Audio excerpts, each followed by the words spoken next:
আসসালামু আলাইকুম। আমি আজকে আ এজাক্স ফর্মের A to Z একটা ট্র্যাকিং সলিউশন দেখানোর চেষ্টা করব। কারণ ই-কমার্স সাইট হোক আর সার্ভিস সাইট বিজনেস হোক, যেকোনো ক্ষেত্রেই একটা ফর্ম থাকবেই। ই-কমার্সের ক্ষেত্রে এট লিস্ট কন্টাক্ট ফর্ম হিসেবে হলেও থাকবে। আর সার্ভিস সাইট বিজনেসের ক্ষেত্রে তো অবশ্যই একটা লিড ফর্ম থাকবে। তো আমি আজকের এই ভিডিওতে যে বিষয়গুলো কভার করব সেটা হচ্ছে, প্রথমে অতি সংক্ষেপে যে এজাক্স ফর্ম জিনিসটা কি এটা একটু বলব। তারপরে লিসেনার কোড ছাড়া এজাক্স ফর্ম কিভাবে ট্র্যাক করতে হয় এবং এক্ষেত্রে আমি এজাক্স ফর্ম হিসেবে ব্যবহার করব WP ফর্ম, সেটা দেখাবো। ৩ নম্বরে হচ্ছে আ লিসেনার কোড দিয়ে কিভাবে ট্র্যাকিং করতে হয় এবং ৪ নাম্বার হচ্ছে আ যে ফর্ম প্যারামিটার আছে এর মধ্যে ইমেইল এবং ফোন নাম্বারটা কিভাবে হ্যাশ করতে হয়। কারণ ইমেইল এবং ফোন নাম্বার হ্যাশ ছাড়া এই ডাটা পাঠালে ডাটা যাবে না বা এটা Google রিকমেন্ডও করে না। আর ৫ নাম্বারে দেখাবো যে অনেক সময় একটা পেজ আ ফর্ম সাবমিট হওয়ার পর বারবার লোড হলে ট্যাগ ফায়ার হয়, যেটা না হয় সেটা দেখাবো। এবং সবশেষে WP ফর্মের একটা সিক্রেট ট্র্যাকিংও দেখানোর চেষ্টা করব। তো প্রথমে একটু সংক্ষেপে দেখে নিই যে মানে এজাক্স ফর্মটা জিনিসটা আসলে কি? এজাক্স ফর্মটা আসলে কিছুই না। টেকনিক্যালি এটাকে বলা হয় সিনক্রোনাস জাভাস্ক্রিপ্ট অ্যান্ড XML। অর্থাৎ এই ক্ষেত্রে XML ব্যবহার না করে ব্যাকএন্ডে জাভাস্ক্রিপ্ট ব্যবহার করে ফর্মটা সাবমিট হয়। আর নরমাল ফর্ম সাবমিট হওয়ার ক্ষেত্রে কি হয়? ফর্ম সাবমিট দেওয়ার পরে পেজটা রিলোড হয়। রিলোড হয়ে তারপরে নতুন একটা থ্যাংক ইউ পেজে চলে যায়। কিন্তু এজাক্স ফর্মে যেটা হয়, আমরা যদি ফর্মটা সাবমিট দেই তখন ব্যাকএন্ডে ডাটাটা প্রসেস হয় এবং ফর্মটা সাবমিট হয়। পেজটা রিলোড হয় না। পেজ যেভাবে ছিল সেভাবেই থাকে। শুধু ফর্মটা আ এ ইয়া হয়ে যায়, স্ক্রিন থেকে চলে যায় এবং সেখানে একটা instant success message, thank you message বা এরর মেসেজ আছে। এটা মডার্ন সিস্টেমে যেহেতু পেজ লোড হয় না, রিলোড হয় না এবং ফাস্টার হয়, এজন্য এটা ব্যবহার করা হয় এবং বেটার ইউজার এক্সপেরিয়েন্স হয়। তো ঠিক আছে, আমরা তাহলে এজাক্স ফর্ম হিসেবে WP ফর্মের ২-৩ ভাবে কিভাবে ট্র্যাকিং করা যায় এটা একটু দেখার চেষ্টা করি। তো প্রথমে আমি Google ট্যাগ ম্যানেজারে গেলাম এবং এটা একদম ফ্রেশ, কোন ট্যাগ বা ট্রিগার এখানে নাই। একবারে ক্লিন এবং ১ম থেকে কিভাবে করতে হয় সেটা ধাপ বাই ধাপ দেখানোর চেষ্টা করব। তো ১ম এ যেকোনো ট্র্যাকিং এর ক্ষেত্রে যে GA4 ট্র্যাকিং হয়, ১ম এ আমরা যেটা করব GA4 এর যে কোডটা আছে সেই কোড দিয়ে আমি একটা ভেরিয়েবল বানায় ফেলব। পরবর্তীতে যেহেতু কাজে লাগে শুরুতেই আমি এই কাজটা করে ফেলব। একটা কনস্ট্যান্ট ভেরিয়েবল মেজারমেন্ট আইডি দিয়ে বানিয়ে ফেলব। কনস্ট্যান্ট ভেরিয়েবল কোডটা নিয়ে নিই। কোড নেওয়া আমরা সবাই জানি যে অ্যাডমিন থেকে ডাটা স্ট্রিমে গেলেই সেই কোডটা আবার পাওয়া যায়। এখান থেকে মেজারমেন্ট আইডিটা আমি কপি করে নিয়ে নিলাম। তারপরে এখানে প্রেস করলাম। এটার নাম দিলাম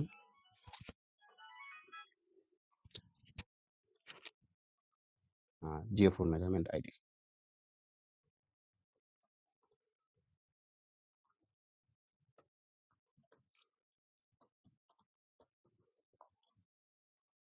GA4 মেজারমেন্ট আইডি হয়ে গেল। তারপরের কাজ হলো বেস বেস ট্যাগটা তৈরি করে ফেলা। আমরা যেকোনো ধরনের কনভার্সন ট্র্যাকিং করতে চাই, সেক্ষেত্রে ১ম এ প্রত্যেকটা ক্ষেত্রে একটা করে বেস ট্যাগ তৈরি করতে হয়। GA4 হলে GA4 এর জন্য, Google Ads ট্র্যাকিং এর জন্য সেখানে একটা বেস ট্যাগ করতে হয়, সাথে অবশ্যই একটা লিঙ্কার ট্যাগ তৈরি করতে হয়। তো আমরা ১ম এ বেস ট্যাগটা তৈরি করে ফেলি। যেটা জি ট্যাগ বলে এবং ট্যাগ আইডিটা আমরা মেজারমেন্ট আইডি নিয়ে নিব। আগে তৈরি করে ফেলছিলাম। এটা অটোমেটিক্যালি ইনিশিয়ালাইজ অন অল পেজে হয়ে যায়। তো আমরা এটার নাম দেই, যেকোনো নামই দেওয়া যায়। GA4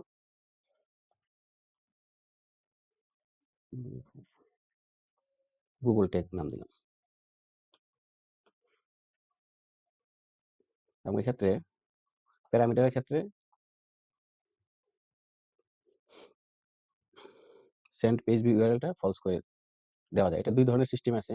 যদি আমরা ট্রু করে দেই তাহলে বেস টেকটা যখন ফায়ার হবে তখন অটোমেটিক্যালি পেজ ভিউ ইভেন্টটা চলে যাবে। আর যদি ফলস দিয়ে দিই তাহলে বেস টেকের সাথে পেজ ভিউটা যাবে না। আমরা পেজ ভিউ এর জন্য আলাদা একটা ট্যাগ তৈরি করব। এটাই ভালো। যেহেতু পেজ ভিউ একটা ইম্পোর্টেন্ট ইভেন্ট, আমরা আলাদা একটা ট্যাগই তৈরি করব। বেশিরভাগ ক্ষেত্রে এটা করা হয়। তবে কেউ এটাকে ট্রু ও দিয়ে দেয়, তাহলে গুগল ট্যাগের সাথে পেজ ভিউ ইভেন্টটাও চলে যায়। তো আমি এখানে ফলস দিলাম এবং আলাদাভাবে পেজ ভিউ ইভেন্টটা ক্রিয়েট করব। তো যেহেতু ফলস দিলাম, তো সেক্ষেত্রে আমি সাথে পেজ ভিউ ইভেন্টটা করে ফেলি। এখানে ওই মেজারমেন্ট আইডিটা আবার দেব। GA4 এ পাঠাচ্ছি যেহেতু। এখানে পেজ ভিউ ইভেন্টটা দিই।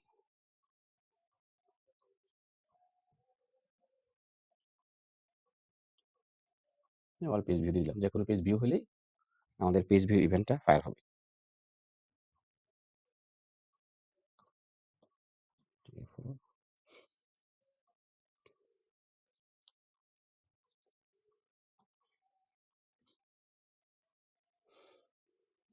তো আমাদের বেস ট্যাগ বা গুগল ট্যাগের ট্যাগটা তৈরি হয়ে গেল আর পেজ ভিউ ট্যাগটাও তৈরি হয়ে গেল। এখন আমরা যাব একটু প্রিভিউ করে দেখি আমাদের যে ওয়েবসাইটটা আছে এটা কানেক্ট হয়েছে কিনা।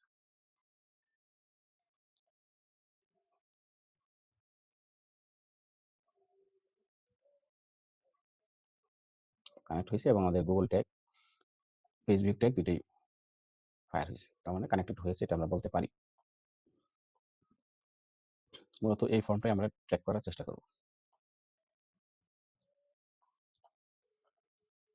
এই যেটা পেজটা কিন্তু যেভাবে ছিল সেভাবে আছে, অন্য কোনো নতুন পেজও যায় নাই, জাস্ট এখানে একটা থ্যাংক ইউ মেসেজ আসছে, আর পেজের বাকি অংশ এজ ইট ইজ রয়ে গেছে। প্রথমে আমরা লিসেনার কোড ছাড়া এই ইয়াটা করার চেষ্টা করব, ট্র্যাকিংটা করার চেষ্টা করব। তো লিসেনার কোড ইউজ যদি না করি তাহলে যে ওয়েতে আমরা কাজটা করব সেটাকে বলা হয় এলিমেন্ট ভিজিবিলিটি। তো সেটাই আমরা করি। প্রথমে এলিমেন্ট ভিজিবিলিটির ট্রিগারটা তৈরি করে ফেলি।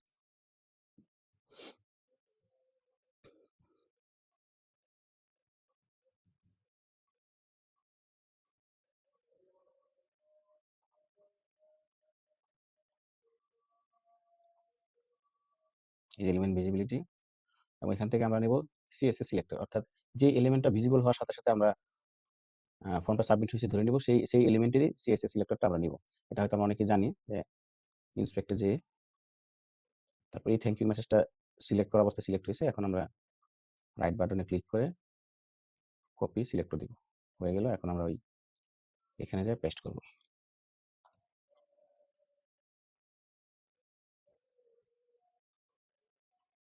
ভিজিবিলিটি ট্রিগার নামটা দিয়ে দিলাম, মনে থাকে।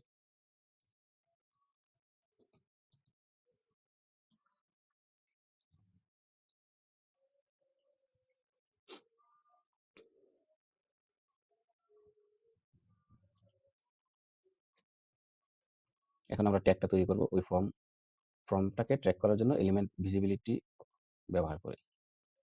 এখন ট্যাগে চলে যাই, ট্যাগ, এখন আমরা গুগল ট্যাগটা ব্যবহার করব, গুগল অ্যানালিটিক্স। এখানে আবার সেই মেজারমেন্ট আইডিটা দিব, এখানে জেনারেট লিড দিতে পারি, generate leads, generate leads event parameter আর দিলাম না। ট্রিগারিংটা আমরা সেই যে ভিজিবিলিটি ট্রিগারটা করছিলাম সেটা দিয়ে দেব, এখানে দিয়ে দিই GA4 form tag, lead tag নাম দিয়ে দিই, লিড ট্যাগ। এখন প্রিভিউ করে দেখি ট্যাগটা ফায়ার হয় কিনা। প্রিভিউ করে ফর্মটা সাবমিট করে দেখবো ট্যাগটা ফায়ার হয়।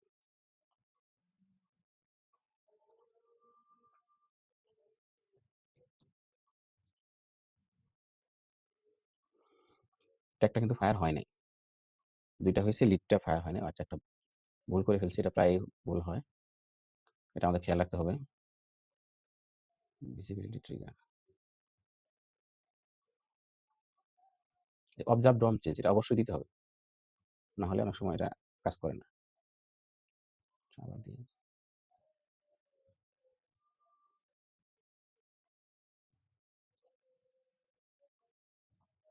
এখন দেখি, এখন আশা করা যায় হবে ইনশাল্লাহ।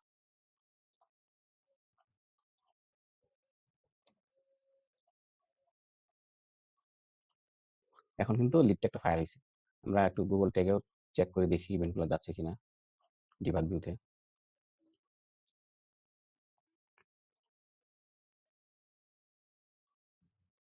ইনিশিয়াল ইভেন্টগুলো ফায়ার হয়েছে, কিন্তু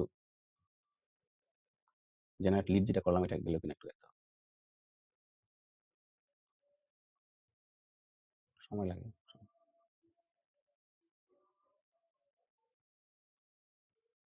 জেনারেট লিড আমাদের কিন্তু ইভেন্টটা সাকসেসফুলি চলে আসছে। তো এইভাবে আমরা এলিমেন্ট ভিজিবিলিটি ব্যবহার করেও ফর্মটা ট্র্যাক করতে পারি, এবং এক্ষেত্রে শুধু মনে রাখতে হবে যে ডম চেঞ্জটা টিকমার্ক করা আছে কিনা, তাহলেই হবে।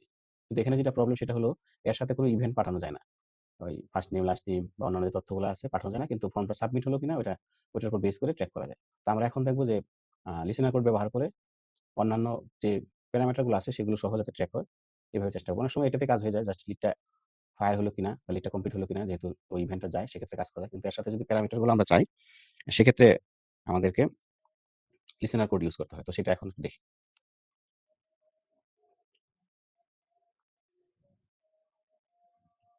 লিসেনার কোডের ক্ষেত্রে আমরা সবাই জানি যে প্রথমে একটা HTML ট্যাগ তৈরি করতে হয়, পরে ওই ট্যাগ থেকে যে ডাটা লেয়ারটা পুশ হয় সেই ইভেন্ট ধরে আরেকটা করতে হয়, আরেকটা ইভেন্ট ট্যাগ তৈরি করতে হয়। প্রথমে করব কাস্টম HTML। এখানে লিসেনার কোডটা আছে।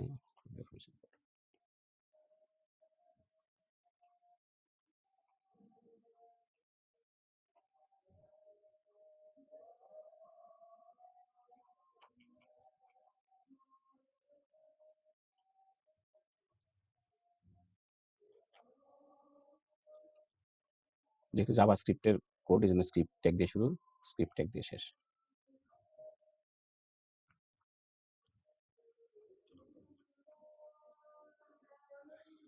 ট্রিগারটা আমরা অল পেজ দিয়ে দিতে পারি, যে পেজে ফর্মটা থাক হয়ে যাবে। আমরা একটা নাম দিই CHTML ট্যাগ। এখন দেখি HTML ট্যাগটা ঠিকমতো ফায়ার হয় কিনা, এবং ফর্মটা সাবমিট করলে অ্যাকচুয়াল একটা ইভেন্ট প্যারামিটার সহ ক্রিয়েট হয় কিনা। যেহেতু অল পেজ দিয়ে অলরেডি ফায়ার হয়েছে, আলটিমেট ফর্মটা সাবমিট করে দেখি ইভেন্ট সহ ডাটা লেয়ারটা পুশ হয় কিনা।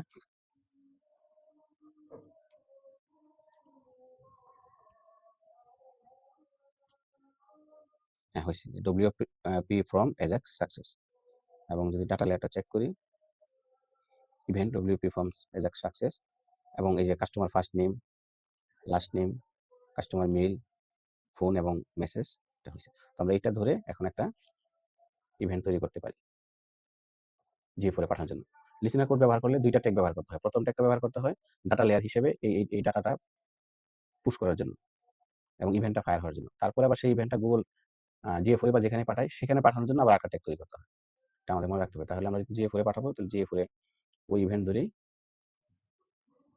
এর আগে ট্যাগটা তৈরি করে ফেলি, তাহলে জিনিসটা সহজ হবে।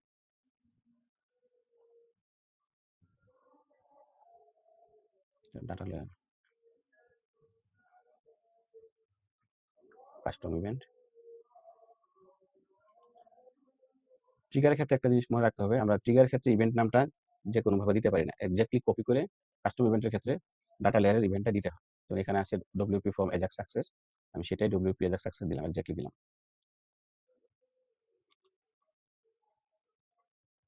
WP সাকসেস নাম দিয়ে দিই।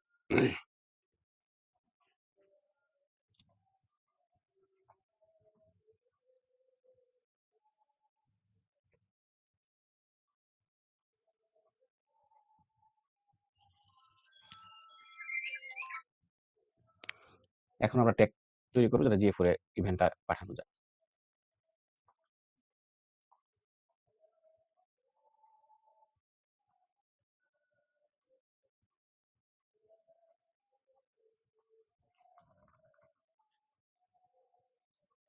WP submit tag, submit tag দিয়ে দিলাম। এই ইভেন্ট নামটা আমরা যেভাবে ইচ্ছা সেভাবে পাঠাতে পারি। সাধারণত GA4 বা গুগল এডসে যেভাবে রিকমেন্ড করে সেভাবে পাঠাই, কিন্তু এখানে যাই লিখবো তাই যাবে। যেমন আমি এখানে শুধু লিখে দিলাম লিড সাবমিটেড, তাহলে ওইভাবেই যাবে। তার মানে আমি বলতে চাচ্ছি যে ট্রিগারের ক্ষেত্রে ইচ্ছে মতো আমরা ইভেন্ট নেম দিতে পারবো না। আমাদেরকে ডাটা লেয়ার থেকে যদি কাস্টম ইভেন্ট হয়, এক্স্যাক্টলি ডাটা লেয়ারে যে ইভেন্টটা পুশ হয়েছে সেটাই আমাদের দিতে হবে। আর ট্যাগের ক্ষেত্রে আমরা যে কোনোটা দিতে পারি, তবে জেনারেলি আমরা রেসপেক্টিভ যে রিকমেন্ডেশন আছে, GA4 হলে GA4 এর মতো, ফেসবুক হলে ফেসবুকের মতো করে আমরা দিব। আপাতত আমি এখানে লিড সাবমিটেড দিলাম। আর ট্রিগারটা আমি তৈরি করে রাখছি, সেই ট্রিগারটাই দিব।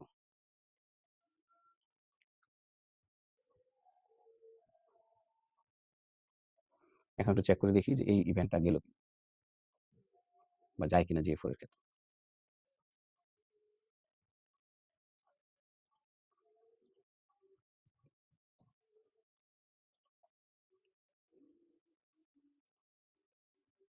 সবগুলো ফায়ার হয়েছে, এখানেও আসার কথা।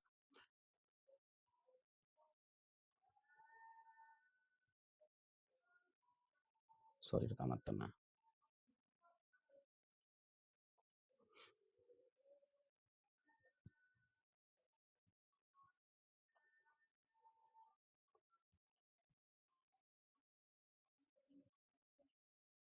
ওটা মনে হয় একটা GA4 অ্যাড করে ফেলছে। লিড সাবমিটেড আসছে, জেনারেট লিডও আসছে, লিড সাবমিটেডও আসছে, দুইটাই আসছে।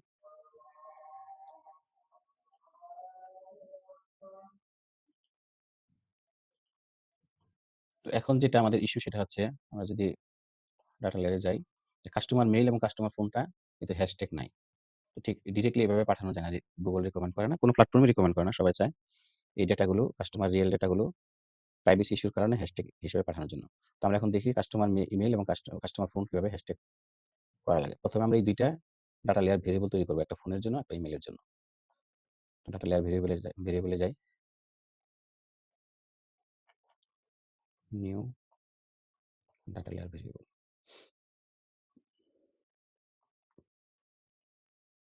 কাস্টমার মেইল, প্রথমে কাস্টমার মেইল।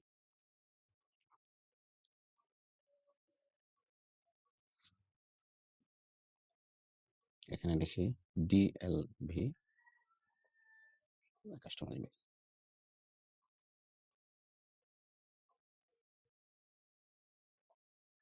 এটাকে কপি করে ফোনের জন্য একটা করে ফেলি। মেইলের জন্য একটা এবং মেইলের জন্য একটা, ফোন নাম্বারের জন্য একটা।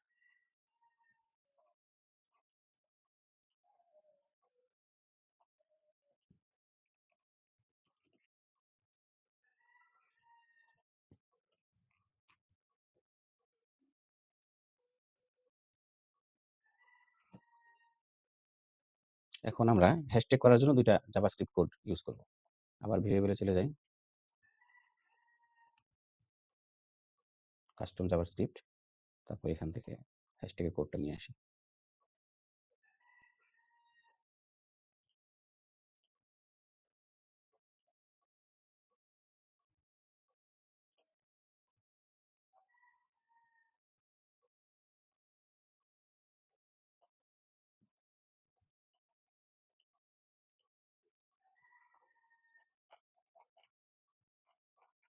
এখানে এক্সাক্টলি নামটা ডিএলবি ভেরিয়েবলটা দেখা দিতে হবে যে কোন ভেরিয়েবলটা আমরা হ্যাশট্যাগ করতে চাই। তো এটা সেকেন্ড ব্র্যাকেট দিয়ে কল করে নিয়ে আসি। ইমেইলের জন্য ছিল না? হ্যাঁ, প্রথমটা মেইল। এখানে আমরা নামটা চেঞ্জ করি, CJS হ্যাশমেইল।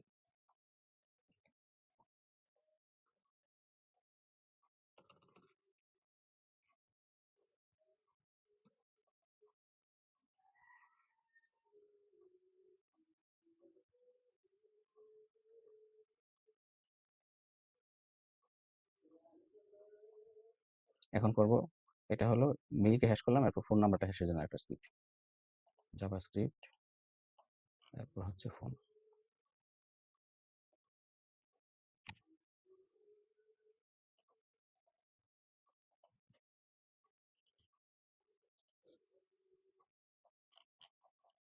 এখানেও ডাটা লেয়ার যে ভেরিয়েবলটা আছে এটা এক্স্যাক্টলি দেখা দিতে হবে। এটা হচ্ছে phone. Custom JavaScript hashed phone.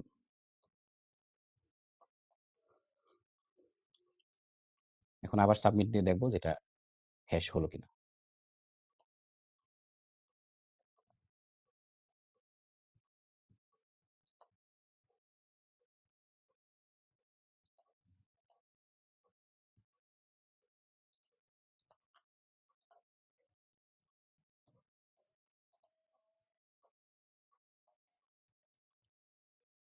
JavaScript, এই প্রথম দুইটাই মেইল হ্যাশ এবং হ্যাশ ফোন, যে হ্যাশ ফোন আছে।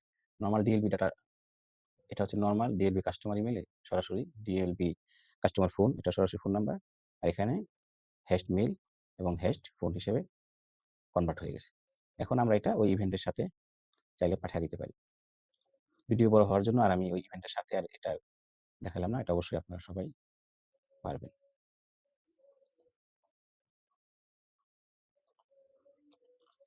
জাস্ট এখানে প্রত্যেকটা ওই ফার্স্ট নেম, লাস্ট নেম এবং ইমেইলের ক্ষেত্রে হ্যাশ ২ টা প্যারামিটার পাঠিয়ে দিলেই কাজ হয়ে যাবে।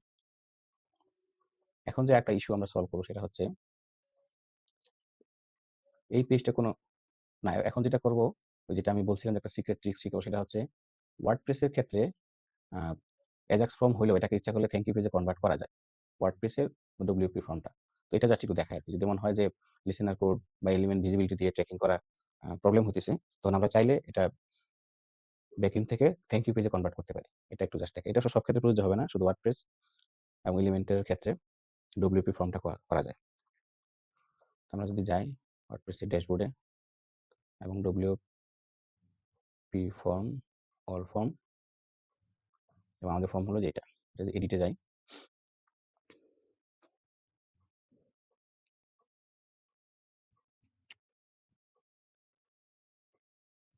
এডিট থেকে সেটিং, সেটিং থেকে কনফার্মেশন। তো এখানে চাইলে আমরা গো টু ইউআরএল রিডাইরেক্ট দিয়ে তারপরে থ্যাংক ইউ পেজটা আছে, এটা তো ক্রিয়েট করা না থাকলে এটা ক্রিয়েট করে নিতে হবে, ক্রিয়েট করে পরে সেই থ্যাংক ইউ পেজটা এখানে থ্যাংক ইউ পেজ নামে একটা পেজ ক্রিয়েট করে তারপর জাস্ট এখানে ওটা ইউআরএল অ্যাড করে দিয়ে সেভ দিলেই হবে। এখন কিন্তু এই ফর্মটাই এজাক্স ফর্মটাই নর্মাল ফর্মের মতো থ্যাংক ইউ পেজ হিসেবে রিডাইরেক্ট হবে। আমি যদি আবার এখন ক্রিয়া দিই, সাবমিট করি, হওয়ার কথা না হলে হয়তো একটু রিলোড দিতে হবে। হ্যাঁ, থ্যাংক ইউ পেজে কিন্তু কনভার্ট হয়ে গেছে। তো থ্যাংক ইউ পেজ হিসেবে তো আমরা খুব ইজিলি এটাকে ট্র্যাক করতে পারি। তারপরেও একটু দ্রুত দেখানোর চেষ্টা করব। আবার একটা ট্যাগ বানাই, মেজারমেন্ট আইডিটা দিয়ে দেই, ইভেন্ট নেম এখানে দিই বোঝার জন্য, LEAD, লিড লিড থ্যাঙ্কস, যাতে মনে থাকে। 3 ভাবে হয়ে গেছে, লিড থ্যাঙ্কস। আর ট্রিগারটা একটা থ্যাংক ইউ ট্রিগার বানায় ফেলি পেজ ইউআরএল ধরে, page view, some page view, তারপরে page URL content thank you.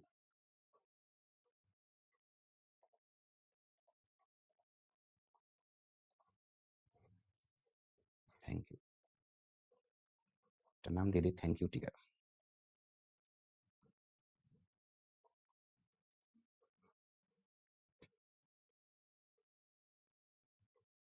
WP thanks.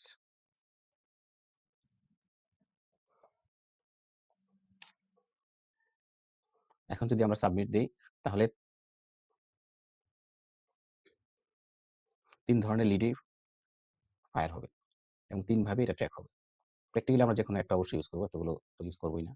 3 ধরনের অবশ্য হবে না, এলিমেন্ট ভিজিবিলিটি হবে না, সরি থ্যাংক ইউটা হবে।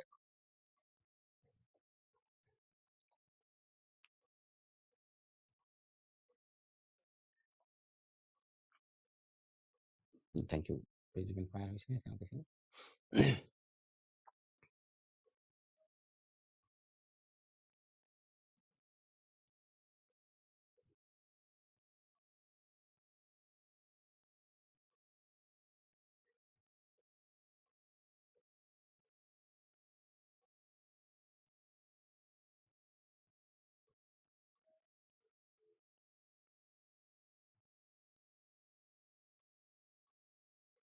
লিড থ্যাঙ্কস, লিড থ্যাঙ্কসটা আমার এক্সিকিউট হয়েছে। তো এখন একটা যেটা প্রবলেম আমরা সলভ করবো, আমরা যদি ট্যাগে যাই, যে থ্যাঙ্কস ট্যাগটা একবার ফায়ার হয়েছে, এখন যদি এটাকে আমি একটু রিলোড দিই, থ্যাঙ্কস পেজটা কিন্তু আবার ফায়ার হয়ে গেছে। আবার যদি দিই 3 বার হয়ে গেছে। তো এটা প্রোটেক্ট করার জন্য আমরা একটা ছোট্ট জাভাস্ক্রিপ্ট দিয়ে এটা ব্লক করে দিব, যাতে ফর্ম সাবমিট হওয়ার পরে একবারই ট্যাগটা ফায়ার হয়, পরে কোনো কারণে রিলোড দিলেও যেন আর ট্যাগটা ফায়ার না হয়। তো সেক্ষেত্রে প্রথমে আমি আবার একটা কাস্টম জাভাস্ক্রিপ্টের ছোট একটা কোড ক্রিয়েট করব ভেরিয়েবলের মতো, না actually ভেরিয়েবলই, reload protect.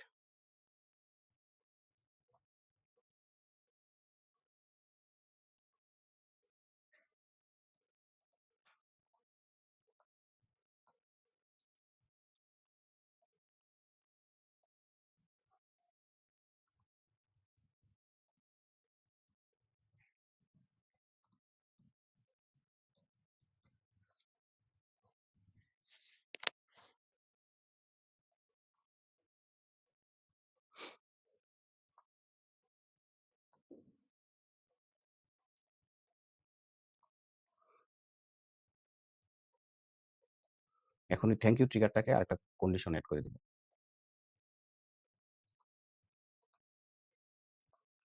Custom thank you protect equals true. এক্ষেত্রে এটা ট্রু হলেই, অর্থাৎ প্রথমবার ট্রিগারটা ফায়ার হবে। একবার ট্রিগার ফায়ার হয়ে গেলে তখন আর ওই ট্যাগটা ফায়ার করবে না। আবার যদি যাই, সাবমিটে যাই,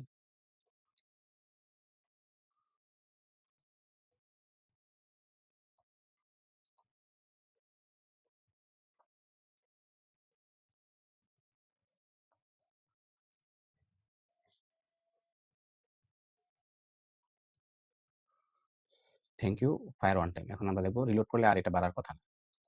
ঠিকঠাক মতো কাজ করে। আর কিন্তু হয় নাই। Fire one time. আবারও যদি দেই, পেজ রিলোড নিল কিন্তু ওই ট্যাগ আর ফায়ার করল না। তো যাই হোক, আজকে এই পর্যন্তই ছিল। ভিডিওটা একটু বড় হয়ে গেল। কিন্তু আমাদের খেয়াল রাখতে হবে আমি অনেকগুলো বিষয় এখানে কভার করেছি। একদম ডব্লিউপি ফর্মটা প্রায় ৩ ভাবে ট্র্যাকিং দেখালাম। লিসেনার কোড দিয়ে, লিসেনার কোড ছাড়া এবং থ্যাংক ইউ পেজ দিয়ে। এবং গুরুত্বপূর্ণ ২ টা প্যারামিটার ইমেইল এবং ফোন নাম্বার এই ২ টা হ্যাশ করা দেখালাম। আবার মাল্টিপল পেজ রিলোডে যেন একাধিকবার ট্যাগ ফায়ার না হয় সেটা দেখালাম। ১ম এ অ্যাজাক্স ফ্রম কি এটা একটু বুঝালাম। তো এখানে যে কোডগুলো ব্যবহার করা হয়েছে এই কোডগুলো আসলে মানে বাজারে এভেইলেবলই বলা যায়। তারপরে যদি কারো প্রয়োজন হয় যে কোডগুলা দিয়ে দিলে ভালো হয় তাহলে আপনারা কাইন্ডলি আমার ইউটিউব চ্যানেলটা সাবস্ক্রাইব করে ওই চ্যানেলের মধ্যে জাস্ট কোড লিখে একটা কমেন্ট লিখবেন। তাহলেই হবে। তো এই ছিল আজকের ভিডিও। একটু বড় হলেও সবাই ধৈর্য সহকারে দেখবেন, কাজে লাগবে। এবং যদি সেভ করে রাখেন তাহলে অ্যাজাক্স ফর্ম বা ডব্লিউপি ফর্মের ট্র্যাকিং নিয়ে আশা করি কোনো প্রবলেম হবে না। ধন্যবাদ সবাইকে।